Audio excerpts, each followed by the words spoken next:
کہا جاؤ حسین کو بلا لاؤ، حسین کو بلا لاؤ، انہوں نے یہ کہا ہے میں سننا چاہتا ہوں۔ حضرت عبداللہ دوڑے ہوئے گئے، چند اور لوگ بھی ساتھ میں آ گئے کہ حسین کی پیشی ہو گئی ہے خلیفہ وقت کے دربار میں، امیر المومنین عمر بن خطاب نے طلب کیا ہے۔ حضرت حسین آئے اور وہ شہزادے کے اندر جو رعب و دبدبہ ہے، جلال ہے، جمال ہے، وہ بچپنے سے قائم ہے۔ رسول اللہ صلی اللہ علیہ وسلم کا لعاب پاک جس نے پیا ہو، خلیفہ وقت کے سامنے آ کر کھڑے ہوئے۔ حضرت عمر نے پوچھا حسین میرے بیٹے کو کیا آپ نے ایسا کہا ہے کہ تیرا باپ میرے نانا کا غلام تھا؟ حضرت حسین نے کہا ہاں میں نے کہا ہے۔ ڈر کس بات کا، خوف کس بات کا؟ جو کہا ہے وہ کہہ رہا ہوں، ہاں میں نے کہا۔ حضرت عمر نے کہا کیسے کہے بتاؤ، کس طرح سے تم نے کہا تھا، بول کے بتاؤ۔ حضرت حسین نے کہا میں نے عبداللہ سے یہ کہا تیرا باپ میرے نانا کا غلام تھا۔ حضرت عمر نے کہا اور ایک بار بولو۔ حضرت حسین نے پھر کہا عبداللہ تیرا باپ میرے نانا کا غلام تھا۔ حضرت عمر نے کہا اور ایک بار بولو۔ 3 بار بولنے کے بعد ان کے دونوں بازو پکڑ کر کے گھٹنے زمین پر ٹیک دیا۔ حضرت امیر المومنین کہتے ہیں میری بخشش کے لیے تمہارے جملے ہی کافی ہو گئے۔ السلام علیکم دوستو، تو کیسے ہیں آپ سبھی لوگ؟ تو امید ہے آپ لوگ ضرور اچھے سے ہوں گے اور خیریت سے ہوں گے۔ تو الحمدللہ ابھی ہمارا بھی ماحول ٹھیک ہے۔ تو آپ سبھی کے لیے میں ایک ایسا بیان لے کر آیا ہوں جو آپ لوگ سوچ کر اور سن کر وہ دنگ رہ جائیں گے کہ ایسا آخر ہو سکتا ہے کیا ایسا سچ میں ہو رہا ہے، کیا ایسا سچ میں اور ہوگا بھی۔ تو یہ بیان ہے مفتی سلمان اظہری صاحب کا، جو کہ یہ نیا ہی بیان ہے جو آپ سبھی کے سامنے میں پیش کر رہا ہوں۔ جو آپ سبھی لوگ اس ویڈیو کو آخر تک ضرور دیکھیے گا، کیونکہ ایسا بیان آپ سبھی کو بہت کم ملے گا دیکھنے کو۔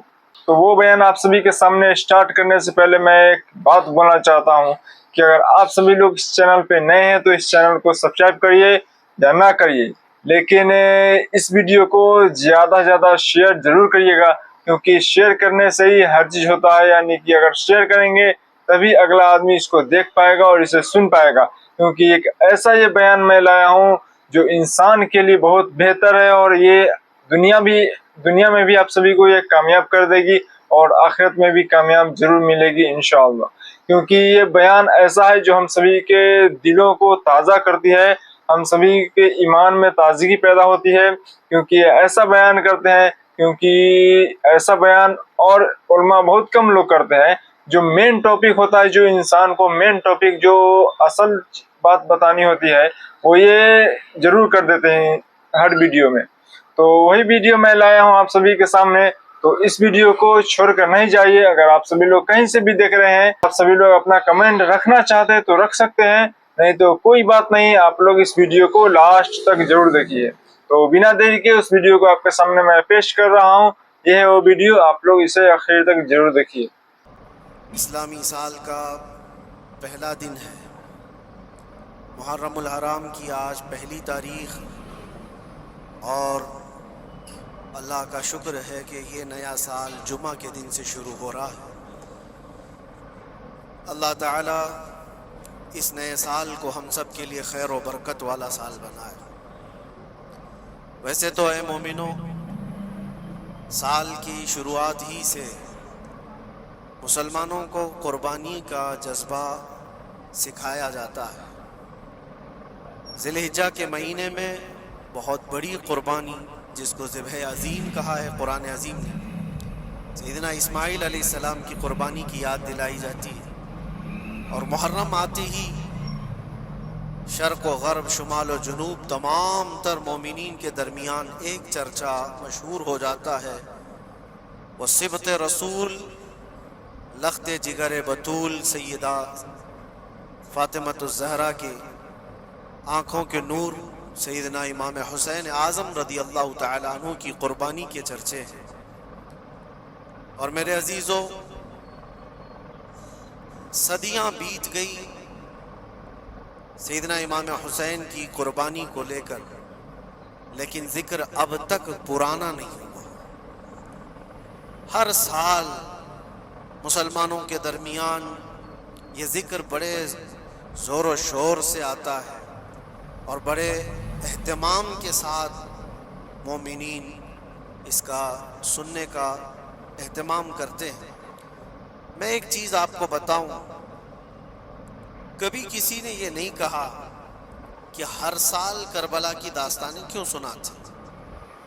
آدمی اگر ایک کہانی سنا ہو تو دوسری مرتبہ سننے کا اس کو دل نہیں کرتا، یا اگر بہت انٹرسٹڈ ہے تو دوسری مرتبہ سن لے گا، تیسری مرتبہ دل نہیں کرتا۔ لیکن مجھے بتاؤ بچپن سے ہر سال آپ بڑی فوجیں تھراتی تھی اس نام سے، حضرت عمر کے نام سے. ان کے دور خلافت میں ایک بار ایسا ہوا تھا کہ حضرت عمر کے بیٹے ہیں عبداللہ، اور ان کا اور حضرت امام حسین کا بچپن میں کچھ جھگڑا ہو گیا. چھوٹی عمر تھی، امام حسین کی بھی عمر چھوٹی تھی، عبداللہ کی عمر بھی چھوٹی تھی. دونوں تکرار کرتے رہے، کچھ نہ کچھ بات چیت ہوئی ہوگی. تو حضرت حسین نے حضرت عبداللہ کو غصے میں یوں کہا، تو کیا مجھ سے بحث کرتا ہے؟ تیرا باپ تو میرے نانا کا غلام تھا، خلیفہ وقت ہیں وہ، اور ان کو اس طرح سے کہا تیرا باپ آج جو خلیفہ ہے وہ میرے نانا کا غلام تھا. بہت کم سننے کو آپ سبھی کو ملے گا. حضرت عبداللہ کو یہ بات لگی، کہا میں یہ شکایت امیر المومنین سے کروں گا. وہ دوڑ کر کے آئے، خلیفہ وقت ہے جس کے سامنے کھڑے ہونے کے لیے اچھے اچھے کانپ جاتے تھے. بیٹے نے آ کر کے کہا حضرت عمر فاروق سے کہ ابا آج میری حسین سے تکرار ہوئی اور جھگڑے میں انہوں نے مجھے یوں تانا مارا کہ تیرا باپ میرے نانا کا غلام تھا. حضرت عمر اتر آئے کرسی سے اور کہا کیا حسین نے ایسا کہا؟ کہا بالکل ایسا ہی کہا. تو حضرت عبداللہ کہتے ہیں ابا کا جلال دیکھ کر کے میں سمجھ گیا کہ حسین کو سزا ملے گی. کہا جاؤ حسین کو بلا لاؤ. حسین کو بلا لاؤ، انہوں نے یہ کہا ہے میں سننا چاہتا ہوں. حضرت عبداللہ دوڑے ہوئے گئے، چند اور لوگ بھی ساتھ میں آ گئے کہ حسین کی پیشی ہو گئی ہے خلیفہ وقت کے دربار میں. امیر المومنین عمر ابن خطاب نے طلب کیا ہے. حضرت حسین آئے اور وہ شہزادے کے اندر جو رعب و دبدبہ ہے، جلال ہے، جمال ہے، وہ بچپنے سے قائم ہے. رسول اللہ صلی اللہ علیہ وسلم کا لعاب پاک جس نے پیا ہوا، خلیفہ وقت کے سامنے آ کر کھڑے ہوئے. حضرت عمر نے پوچھا حسین میرے بیٹے کو کیا آپ نے ایسا کہا ہے کہ تیرا باپ میرے نانا کا غلام تھا؟ حضرت حسین نے کہا ہاں میں نے کہا ہے. ڈر کس بات کا، خوف کس بات کا؟ جو کہا ہے وہ کہہ رہا ہوں، ہاں میں نے کہا. حضرت عمر نے کہا کیسے کہے بتاؤ، کس طرح سے تم نے کہا تھا، بول کے بتاؤ. حضرت حسین نے کہا میں نے عبداللہ سے یہ کہا تیرا باپ میرے نانا کا غلام تھا. حضرت عمر نے کہا اور ایک بار بولو. حضرت حسین نے پھر کہا عبداللہ تیرا باپ میرے نانا کا غلام تھا. حضرت عمر نے کہا اور ایک بار بولو. 3 بار بولنے کے بعد ان کے دونوں بازو پکڑ کر کے گھٹنے زمین پر ٹیک دیا. حضرت امیر المومنین کہتے ہیں میری بخشش کے لیے تمہارے جملے ہی کافی ہو گئے. آپ نے جو مجھے سند دی ہے اے حسین، بس یہ جملہ کل قیامت کے دن بھی کہہ دینا جب میرا حساب ہو رہا ہو، تو اتنا کہہ دینا عبداللہ کا باپ عمر میرے نانا کا غلام تھا. اس لیے کہ رسول کریم صلی اللہ علیہ وسلم نے فرمایا ہے الحسن والحسین سیدہ شباب اہل الجنہ، حسن اور حسین جنتی جوانوں کے سردار ہیں. یہ جسے اجازت دے دیں وہ جنت میں چلا جائے گا، جسے یہ کہہ دیں وہ کہ یہ میرے نانا کا غلام ہے. مجھے بتاؤ میرے عزیزو، اس حسین اعظم کی بات میں کر رہا ہوں، وقت کا بارعب خلیفہ امیر المومنین عمر ابن خطاب، جن کے سامنے گھٹنے ٹیک کر کے بیٹھے اور کہے یہ جملہ دوبارہ کہو، ان کا مقام کیا ہو سکتا؟ حد درجے کا ادب صحابہ اکرام کے اندر تھا.